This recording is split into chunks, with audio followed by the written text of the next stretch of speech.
ನಿಮಗೆ ಸಾಕಷ್ಟು ಧೈರ್ಯ ಇಲ್ಲ ಅಂತೀರಾ. ಧೈರ್ಯ ಇಲ್ಲ ಅಂದ ತಕ್ಷಣ ಕೂತ್ಕೊಂಡ್ಬಿಡ್ಬೇಡಿ. ಇದಕ್ಕೆ ಬೇಕಾದಷ್ಟು ಕಾರಣ ಇದೆ. ನಿಮ್ಮ ಇನ್ನರ್ ಡಿಸಿಪ್ಲಿನ್ ಅಂದರೆ ಸೆಲ್ಫ್ ಡಿಸಿಪ್ಲಿನ್ ಆಗಿಲ್ಲ. ಇದನ್ನು ಒಪ್ಕೊಳ್ಳಿ. ಹೌದು ಅಂತ ಅನ್ಸಿದ್ರೆ ಅದರಿಂದನೇ ವಿಲ್ ಪವರ್ ಇಲ್ಲ. ಸೆಲ್ಫ್ ಡಿಸಿಪ್ಲಿನಲ್ಲಿ ವಿಲ್ ಪವರಿಂದ ಧೈರ್ಯನೂ ಬರುತ್ತೆ.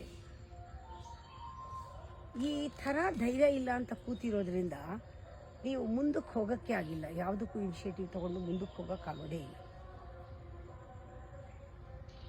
ಯಾಕೆ 5 ಸತಿ ಸೋತಿದ್ದೀನಿ, 6ನೇ ಸತಿ ಮತ್ತೆ ಸೋಲಕ್ಕೆ ಇಷ್ಟ ಇಲ್ಲ.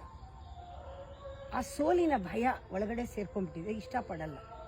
ಅದರಿಂದ ನಿಮಗೆ ಏನು ಅಂದ್ಕೊಂಡಿದ್ದೀರಾ, ಪರವಾಗಿಲ್ಲ ಮಾಡದೇ ಇದ್ರೆ ಅಂತ ಅಂದ್ಕೊಂಡಿದ್ದೀರಾ. ಖಂಡಿತ ಯು ಆರ್ ಕೇಪಬಲ್.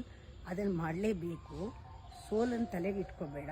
ಆ ಶಕ್ತಿನ ಬ್ಲಾಕ್ ಮಾಡಿದೆಯಾ, ನಿನ್ನಲ್ಲಿ ಶಕ್ತಿ ಇದೆ, ನೀನು ಬಲಶಾಲಿ. ಅದಕ್ಕೆ ಸ್ವಲ್ಪ ಮೆಡಿಟೇಟ್ ಮಾಡಿದವ್ರಿಗೆ ಈ ಥರ ಶಕ್ತಿಗಳು ಬ್ಲಾಕ್ ಮಾಡಿರೋದೆಲ್ಲ ರಿಲೀಸ್ ಆಗುತ್ತೆ. ಅವ್ರಿಗೆ ಒಂದು ಮೂಮೆಂಟ್ ಸಿಗುತ್ತೆ.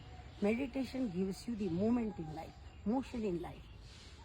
ಆಮೇಲೆ ಈ ಧ್ಯಾನ ಚೆನ್ನಾಗಿ ಆಗ್ತಾ ಇದ್ರೆ ಫೋಕಸ್ಸು ಬರುತ್ತೆ. ನಿಂಗೆ ಅವಾಗ ಗೊತ್ತಾಗುತ್ತೆ. ದೃಷ್ಟಿ ಒಂದೇ ನೇರ ದೃಷ್ಟಿನಲ್ಲಿ ಫೋಕಸ್ ಮಾಡಿ ಹೋಗ್ತೀಯ. ಗೆಲುವು ಆಟೋಮೆಟಿಕ್ಕಾಗಿ ಬಂದೇ ಬರುತ್ತೆ. Don't go for success.